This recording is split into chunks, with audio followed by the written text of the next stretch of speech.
So my buddy's friend wanted me to look at his computer. He has an Aurora R13 Alienware desktop.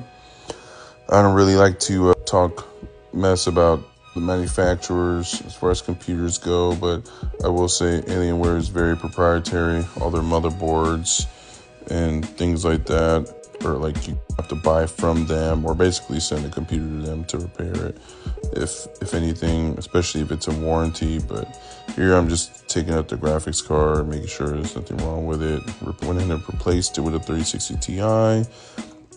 We're gonna see if the issue is the graphics card. Plug it into power.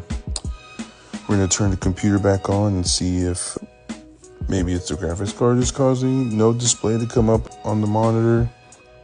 As you can see, still no display on our Zopo monitor. So I'm gonna go ahead and replace the RAM. I've had RAM issues a lot in the past. This is like a big issue where like your computer just won't turn on, at least display or even boot into Windows. There's a RAM issue. And again, no display, nothing. So I'm gonna test the graphics card in another build, and I'm gonna go ahead and take the processor out as well and test it in another motherboard. I don't have one laying around, so I'm gonna buy one, and then we're gonna go ahead and test it. So we're gonna go ahead and put our power supply and graphics card into our test case and get everything properly put in there.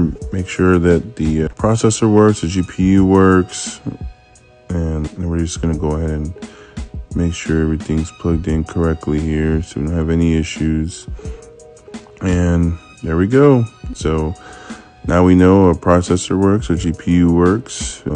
So I'm gonna go ahead and talk to my buddy's friend, see if he wants to go ahead and try and figure something out with his computer, because his solid state drive was also corrupted, which interestingly enough, you can fry your motherboard, but not your processor, which I think is what happened. The sooner we can get him back to playing Apex Legends, the better.